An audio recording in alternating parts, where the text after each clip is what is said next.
It's Sunday morning, and every decent man and woman is listening to Test Miles with Nick Miles on FM News 101 KXL. Buckle in.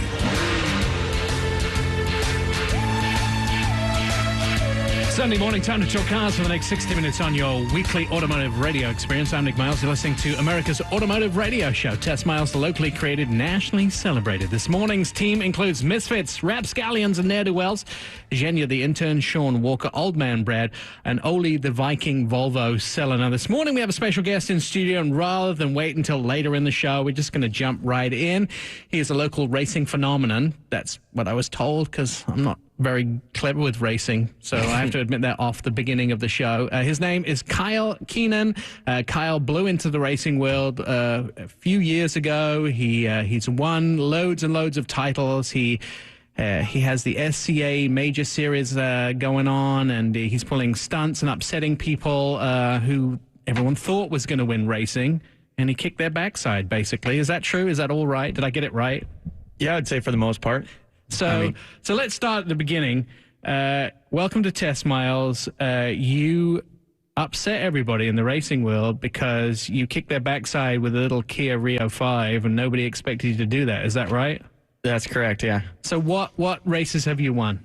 Well, we started 11 total races with it last year and won 10 of them, qualified on the pole, which is first for 9 of them, beating out all GM, Nissan, and Honda's factory drivers in the process. So, did they all go home crying? I hope so. You have no regrets, and you're not upset about it at all, are you? No. So really. You left everybody in your dust, and you walked away with what was the title? We walked away with the SCCA National Championship for the B-Spec category. Yeah. Look at that. Right from Vancouver. Is that where you live? Yeah, I was in Vancouver. Just moved to Gresham last week. All right. One step up or one step down? That's a move up. Yeah, it's a move up? Yeah. All right, just checking. So, Kyle, tell me a little bit about the class. So what, this B-Spec class, what is it? What do you race against? I mean, Kia Rio, that's the smallest Kia they make. Yeah, and so basically this class, they race against cars like the Chevy Sonic, Mazda 2, Ford Fiesta. It's basically all the auto manufacturers got together and decided we want to make a racing series for the front-wheel drive, kind of lower horsepower classic cars, and so far it's been a pretty big hit. So, and where are these races take place? The 11 of them, are they in all around the country, or are they concentrated in California where these cars are popular? Well, they're all up and down the West Coast. We race, I think, 4 races in California, and then 3 races in Portland and a couple in Washington. It's all a blur, isn't it? It's like this whole year has been a blur. Yeah. I mean, everything's just happened so fast and so unexpected. So I just haven't.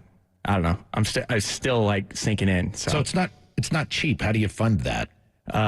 I'm very fortunate to have backing from Kia Motors of America, Decana dealerships in Vancouver, and quite a few other local sponsors. So appreciate everybody for their support. I really do. Now, in your bio, it says that you first got behind the wheel at 7 years old. Yeah, I started racing go-karts. Oh, good, because I was wondering how you reached the pedals at 7. That would be my dad actually crafted a special set of pedals so that I could reach it, and then we started driving carts in like industrial parking lots in Vancouver and got kicked out of every single one of them. So that's when we decided we'd start. Isn't that going what to the they track. have to do with all your test cars too? Yeah, no, I have wooden blocks on the pedal. That's much easier. No, wait a second. What are you laughing for? You're about the ssame height. How tall are you? I'm like at least a foot taller than you. Yeah. What are you? Like 8 foot tall? No, but you're like 3. I'm 5'4". Oh. I'm proud of being a hobbit. I'm 5'4". With or without heels on? That's without. I'm 5'5" with heels on. It's a little bit taller. So how tall are you? I think 5'9". All right. Really? Yeah. All right. I think Brad is the tallest and the oldest one amongst us, right? You're 6'1". It's and I can tell you, thank goodness that car companies now have adjustable pedals. Yeah. Because there's only a few cars I can't drive now just because of only being 5'4". And one of them, interestingly enough, is a manual Jeep Wrangler because I can't push the clutch all the way down to the floor. That's when I have to have the wooden... I'm just kidding. So what's for you next? Where are we going with this career? What's going on? Are you Formula One in your sights? Or is a few classes between you and Formula One? Yeah, I just got back from the Formula One race in Where was it? Australia? I'm kidding. No, I'm going to run the Pirelli World Challenge part-time this year, which is like the next step. It's a big pro series, a lot of manufacturer backing, and going to run there for a couple races just to kind of test it out. Ran it a few times in 2013, but for sure hoping to go down and defend my national championship this year. The national championship's going to be in Daytona at the historic Daytona racetrack. So looking forward to that. It's easier once you've won one, isn't it? Because you don't have to quite work as hard to get to the second time. Ask me again in like 9 months. All right. I get it. How'd you get into like the Kia Rio racing? I mean, when I think Kia Rio, I don't think performance racing whatsoever. Yeah. It's actually kind of a funny story because a friend of mine bought the Kia Rio as a street car. And at the time, I'd been kind of following this B-Spec class, but honestly, I hadn't been too enthused about it. And so he started building this car. His name's Morgan Peets, and he's a Kia tech. He's an amazing guy. And he tells me one day, hey, there's this charity race out at Portland, and I've got to go out of town. Why don't you take the car and drive it for me? So I picked up the car from the dealership, drove it to the track, drove it all weekend long on the track, and had a great time driving it. Drove it back to the dealership all dirty and parked it in the parking lot and everything. And called him and was like, hey, let's race this thing. So he's put me in the seat ever since then. It's been a great thing. So pretty much it's a stock car. Yeah, it's a stock Kia Rio for the most part, but it's got safety modifications, and the main modification is a different suspension package, which allows it to handle better. But for the most part, yeah, it's a stock engine, stock transmission, stock everything for the most part. So I think I have this right, that if you win, you're penalized every race? For the most part, not necessarily every race. Sometimes you can go a couple weekends, but yeah, I mean, if one car stands out as being a little bit more dominant than the others, they'll penalize it with restrictor plates or like a weight penalty and stuff like that. So the better the driver, technically you're penalized for that. Does everybody get a trophy at the end of the series, or no? What do we do? It's not like school. It's like T-ball. Yeah, the T-ball.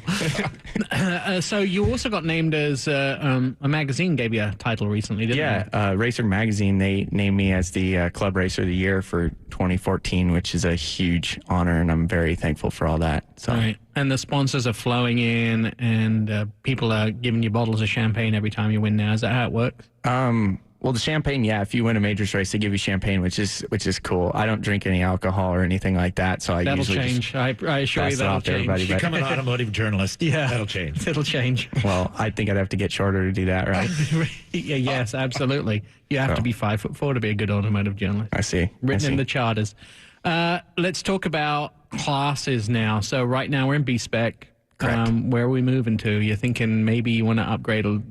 Because obviously, if your career needs to progress, your cars need to progress too, right? Yeah, I mean, I have a lot of fun with the Kia. I actually tested it yesterday at Portland in the rain, and Portland International Raceway, and had a ton of fun with that. So, I mean, it's such a fun car. It's something that I want to hang on to for a long time. But I'm hoping to move into some other classes. Like they have some other touring car classes. Can you race more than one class? Can you do that? Yeah, you can. I usually race another car too. At some of the local events, but it kind of depends on what we're doing. Obviously, the Kia programs are focused, though. So, what are you driving in the World Challenge races that you were kind of doing a couple of? The same Kia. They have a B-Spec class called Touring Car B-Spec, and it's literally the exact same car. It's the only difference is the tires that we're running. So now Kia also runs they run the Coupe, but is that the Rolex? They run the Coupe in? They run the Coupe in the TCA class, which is kind of like the next step. But the problem with the TCA class is that there's no national level series for that. So it's kind of hard to get seat time with that particular car without running the full Pirelli World Challenge Series. So. All right, Kyle, stick around. We're going to have a whole show right up until 11 o'clock. We're going to talk to Mark Gillis from VW next about the new Sport Wagon, but we want you to hang on in here because we got more questions for you. So you're listening to Test Miles and FM News 101 KXL. I'm Nick Miles. Coming up, we'll talk about a brand new VW. The VW Jetta Sport Wagon has gone away. What's replacing it? We'll tell you that when we return.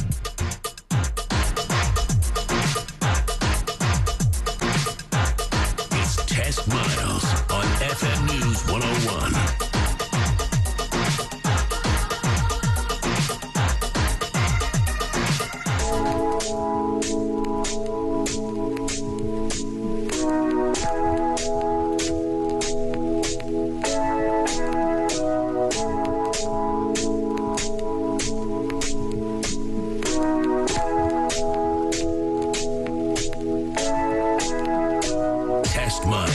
Like NASCAR, but with one right turn.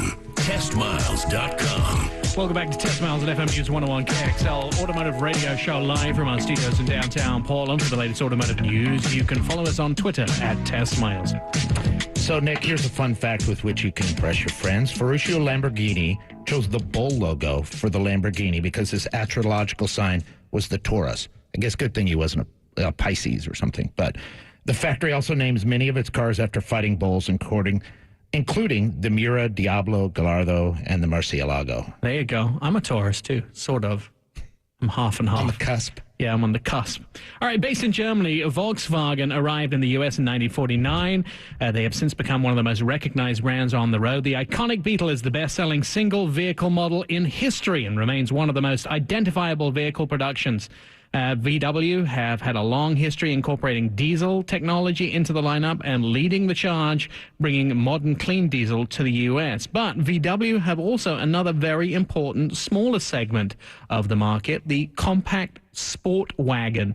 And the Jetta Sport Wagon has been a huge hit around the U.S. The VW Jetta Sport Wagon is going away. But don't panic, it's being replaced by something that's very exciting, the Golf Sport Wagon. And joining us on the phone is Mark Gillies from the VW stable. Mark, welcome to the show. So a brand new wagon for you guys. Yeah, that's right. 2015 model. It's going on sale in dealerships in early April, basically.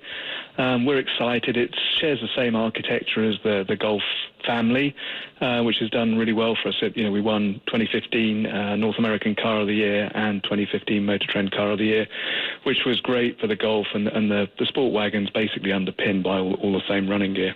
So are Americans buying wagons? Because, as auto journalists, we spent some time with you in Austin, Texas this week, taking a look at the vehicle, test driving it, getting in and out of it, and finding all the sort of the niches of things that we love about the vehicle. But as a journalist, and journalists overall tend to love wagons, but are Americans buying wagons? Well, I'd say they're buying wagons, but they're the tall variety on stilts known as compact crossovers. I mean, wagons historically were a big part of the market in the 70s, but today, they're a relatively small part of the market. The sport wagon does well for us. With the Jetta Sport Wagon, we sold about 20,000 a year, but obviously the compact crossover market, there are cars out there doing, 250, 300,000 units. So that gives you an idea of where wagons are compared to small SUVs. I think for dog owners especially, and for me, I like the idea of a wagon because you don't have to get the dog up so high, and especially with, I got big dogs, it's like... and the fact I'm 5'4" too, it's easier to climb in. Here's the tall jokes start here, Mark, by the way. They make fun of my height. All right. Yeah, I mean, I like it, but Americans, so there's room for it to grow, is what you're saying. I think so. I think there are lots of advantages of a station wagon. Like you said, you've got a low load height, which, if you're trying to get something from IKEA in the back of a truck, it's actually pretty difficult because it's high up and you have to exert a bit of leverage. So it's low load height's very good. We've got the same interior space as a lot of compact crossover SUVs. In fact, we've got more than, say, the Jeep Cherokee. And what I like about wagons personally, and I used to be an ex-auto journalist, is that they drive a lot better than compact crossovers. They're more fun to drive. They've got lower center of gravity, so they hold the road better. And ultimately, as well, they're smaller and lighter, so you get better gas mileage. And that's definitely the case with the sport wagon. Our best mileage is the manual TDI clean diesel model, and that gets 43 on the highway. And the nearest crossover CUV, I think, is the Mazda CX-3 with 35. So, it's a big gas mileage advantage over a crossover. Yeah, I just need to remind people, 43 miles a gallon out of a wagon. That's pretty unbelievable. All right, so what's new on the outside, Mark? The shape is new. I mean, it reflects, obviously it's a wagon, but it's a longer wheelbase than the old car, shorter overhangs front and rear. It's crisper styling on the outside, I think. I mean, it looks a little bit like the previous Jetta Sport Wagon in the same way that the Golf looks like a previous Golf. We have some new features we have available by Xenon headlights, for instance. All the cars come with aluminum alloy wheels, starting with 15 inches for the base car, going all the way up to 18 inches.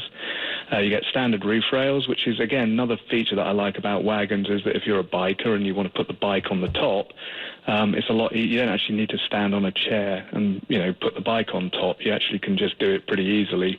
I'm not exactly the tallest guy on the planet, and again, I find it easy on a wagon and difficult on a SUV. So that's on the outside. The inside, again, it's all new. I think pretty premium materials. We've got new radios with touchscreen. All the cars have touchscreen radios with proximity sensors. We've got some new available safety features, and that will be extended further when model year 16 comes around and we get adaptive cruise control. And again, it's a bigger exterior and it's a bigger interior as well than the old car. And some nice little features inside, like we have levers in the back compartment that allow you to fold the seats flat without having to go round and do it. So it's more convenient. It's higher quality, I think. And like I said, it's a crisp, clean, modern-looking car. You had mentioned the TDI, the clean diesel. What do you think your makeup will be between diesel and gas? And will 75% of your sales be in Portland? I think we're a pretty heavy diesel-loving community here. Yeah, I mean, in the past, Sport Wagon was selling around 78-80% of Sport Wagon sales. We expect the 1.8-litre gas engine to do a bit better this time because the gas mileage is 36 on the manual version. So it's got better gas mileage than the old one, but we still think it will be very heavily TDI. The Sport Wagon is a bit of a niche vehicle, but there's a real hardcore group of buyers who want the car and they want a TDI, and nobody else, offers that particular combination. How many do you have to sell for this to be successful for you? I mean, you said a niche vehicle. How do you determine whether you're going to move forward and keep producing it? Oh, I don't think there's any doubt we'll keep producing it. I think, once we add an all-wheel drive version to the lineup, which our CEO has mentioned in the past, I think we'll be able to hopefully nick some sales off of Subaru. We like I said, we've been doing about 20,000 Sport Wagons in the past, and we'd obviously like to do more than that, but, we'll just see what the market decides at the end of the day. VW really moving forward with this compact wagon, and is there any competition with it? And what I mean is, if you take a look at this car, I sat with a journalist in Austin saying, what is the competition for the Golf Sport Wagon? And there isn't one. I mean, I can't come up with another car that is in the same class. We talk about the competitive set being Subaru Outback, the Subaru Crosstrek, the Toyota Prius V, because obviously that's got really good gas mileage, but it's not as big inside. And then we also look at, potential, some of the small crossovers, so Honda CR-V being one, Ford Escape, Jeep Cherokee I just mentioned. I mean, if you were looking for an alternative to a compact crossover, this does everything you need in terms of practicality. And it's more fun to drive. And actually, in terms of a fully loaded TDI wagon, it is less than a lot of the fully loaded compact crossovers. Awesome. Mark, thanks so much for being with us. I do say I think the car is going to be a big winner for you. Mark Gillis from VW talking about the brand new Sport Wagon. You're listening to Test Miles on FM News 101 KXL. I'm Nick Miles.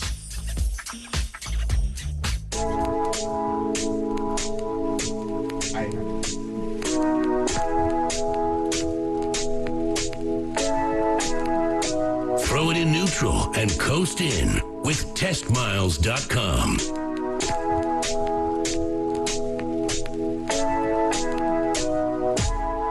Live from our studios in downtown Portland on a Sunday morning, this is America's Car Radio Show. If you'd like to take part in the show and be part of the Car Nation, you can get more information on our webpage at testmiles.com. Here's a fun fact that you can impress your friends with. The Acura NSX, or the New Sports Experimental, was the world's first car that was produced completely with aluminum. It was billed as the everyday sports car. That's interesting because everybody thinks that they are the first people to build aluminum cars, right?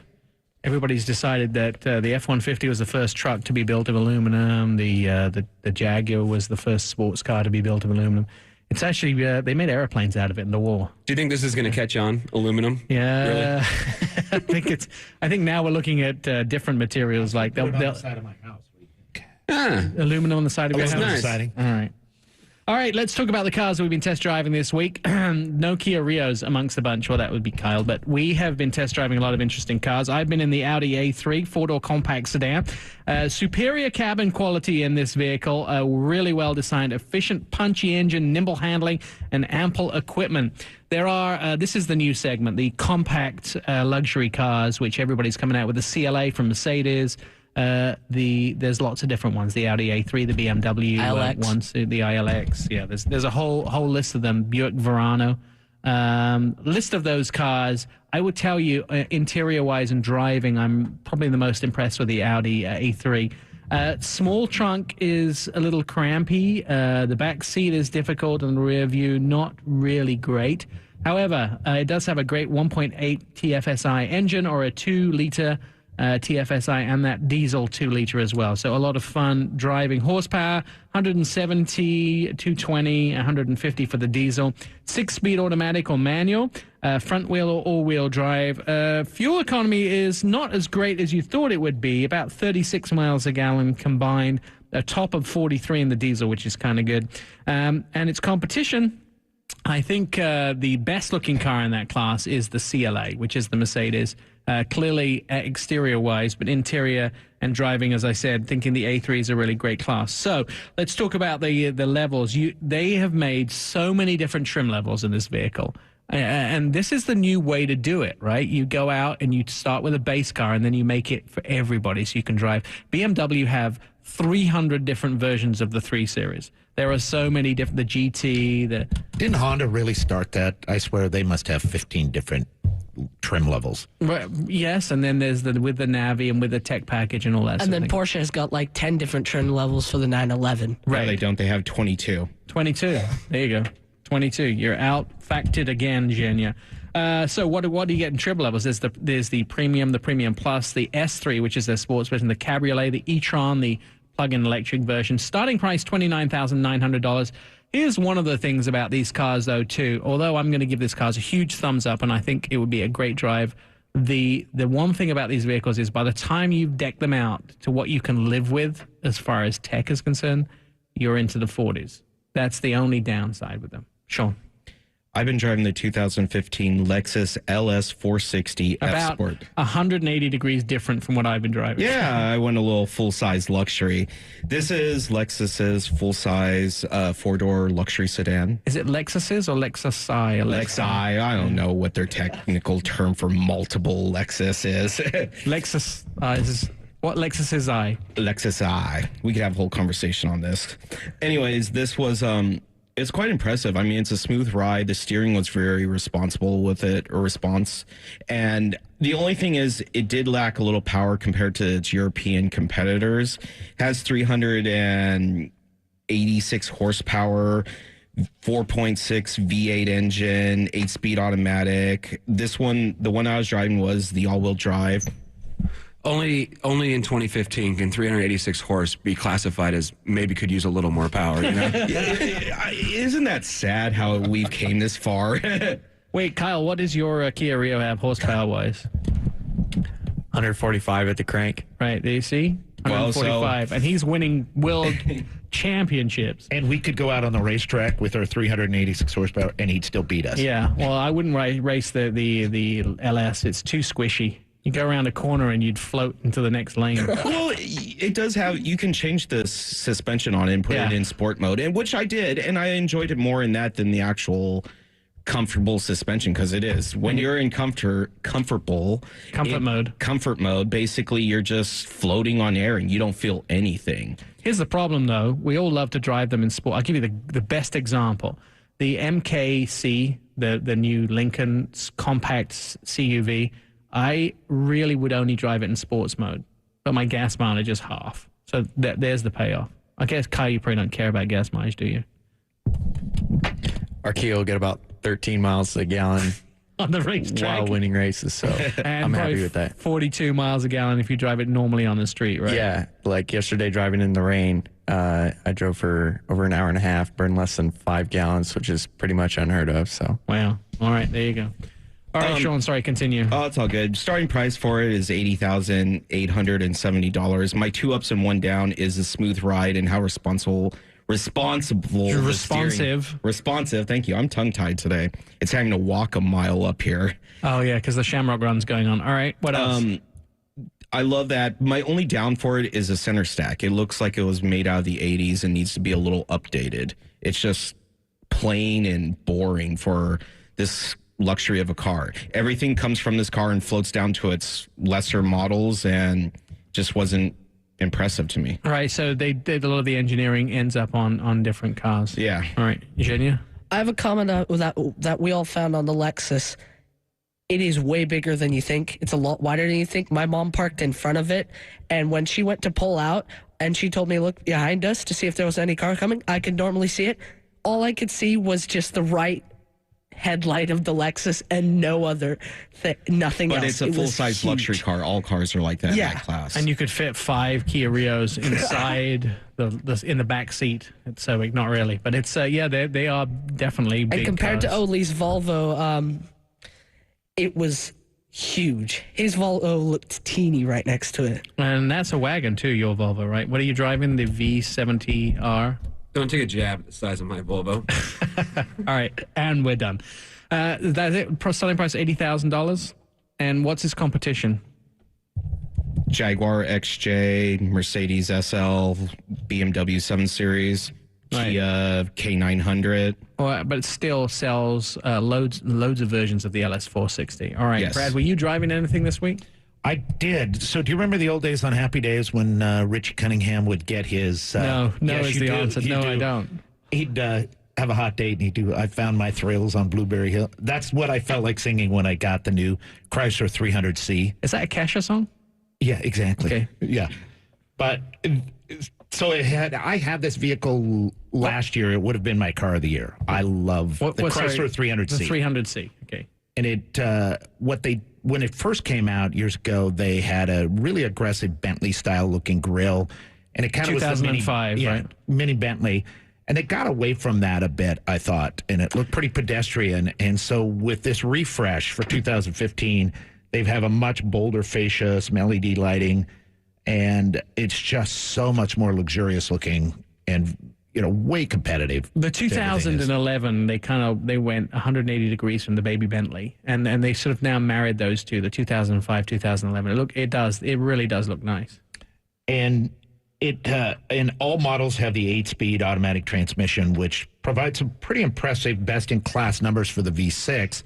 So the V6 is the 3.6-liter, 292 horsepower, but it can get up to 31 miles per gallon, so that's pretty healthy for a full-size sedan like that. Of course, the car I was driving was the 5.7 Hemi V8 with 363 horsepower. So you do know that, and I'm sure you do, but for everybody that doesn't know, there are only 2 American rear-wheel drive full-size cars available, and this is one of them. And so there's 4 classes in this car, 300 limited all the way up to the Platinum. So with that Platinum, you take the base price of $32,565, all of a sudden you're up to almost $46,000. Right. But you've got a really nice sedan that competes with the Hyundai Genesis. So theoretically, it competes with the Impala, but you look at the two, and for me, there's no comparison. I just love the Chrysler. And you can bump it up to like an 8+, I think it's 8.5-inch screen, and full color screen. Just everything. The interface was fantastic for me. Excellent. All right, is that it? Jenny, do you have a car to talk about? I do. I've been driving the new Mustang GT. Excellent. The 2015? 2015. All right, and this is in which video game? Forza Horizon 2. Forza Horizon and 2. Forza 5. And how is it? Absolutely brilliant. I love the new independent rear suspension. It really helps it with the handling. It makes it so much better on the track, and it makes it so much more fun to drive on the road. I love how they've kept the look of anger and beauty with the Mustang, and I think this new Mustang has evolved way more than the last generation. Absolutely. In both design and engineering. One of the things that you should know is, too, the exact information from the testing of that car is what was put into the video game, because they were the first people to do it. So I met the guys that actually did all the data testing to put it in the video game. All right, you're listening to Test Miles and FM News 101. We have our race car champion in the studio. We're going to come back and talk more about racing and also see how much information everybody can remember from what went on in the world of automotive this week. You're listening to Test Miles and FM News 101. I'm Nick Miles.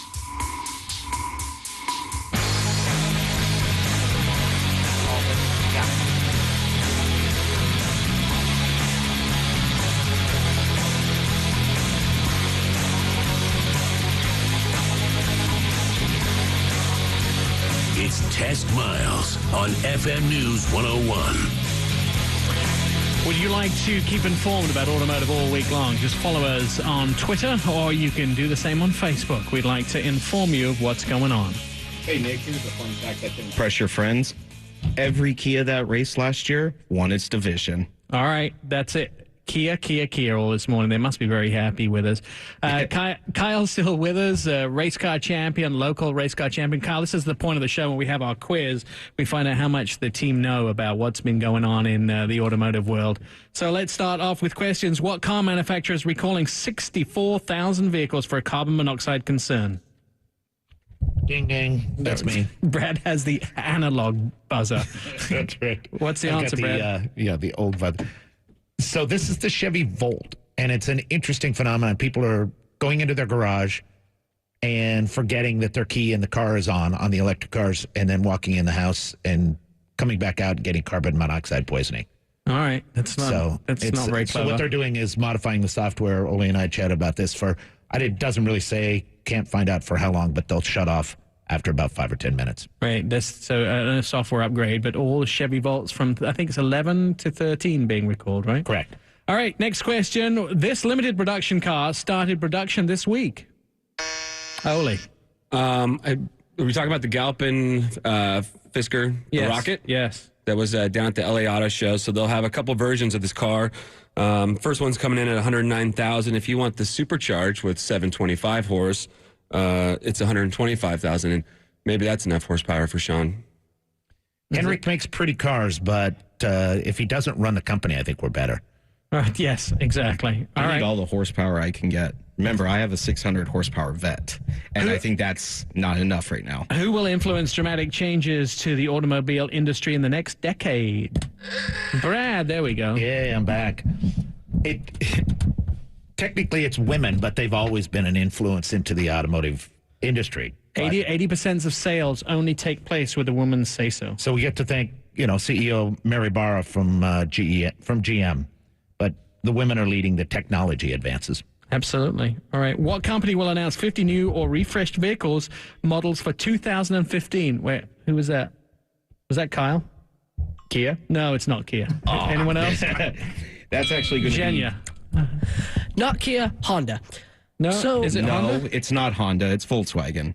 Volkswagen's going to be coming out with 50 new vehicles, including the new Porsche. It's Volkswagen Group, sorry.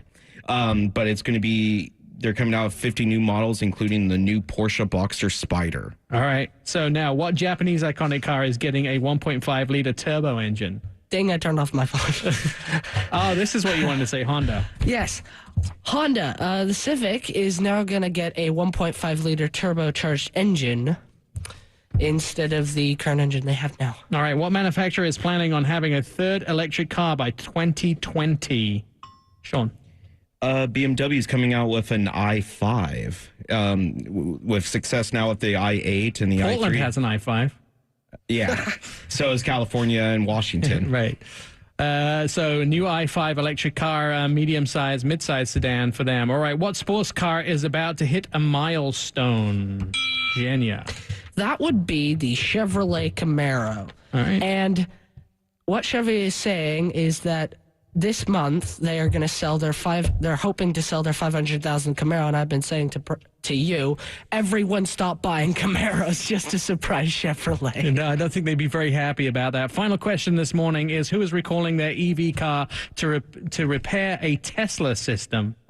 Ole. That's the Toyota RAV4 EV that they had for 3 years. Apparently there's some kind of issue where the software can make the car go into neutral and it can't go anywhere, and guess that's going to be a problem. All right, that's Test Miles. Kyle, when's your next race? Next race will be first weekend in May down in Buttonwillow, California. But if you guys want to check out our Kia Rio race car, it will be on display at the Roadster show next weekend at the Expo Center here in Portland. Excellent. And will you be there? I will. I don't know what days I'll be in and out, but I'll for sure be in and out most of the time. People will just be waiting by the car to meet you. Good luck with your racing career. Well done. Awesome. And thanks for having me, guys. Appreciate it. Thanks for being on the show. You're listening to Test Miles on FM News 101 KXL. Follow us, Twitter, Facebook, and on the web at testmiles.com. We'll see you next week. I'm Nick Miles. Test Miles, like NASCAR, but with one right turn. Testmiles.com.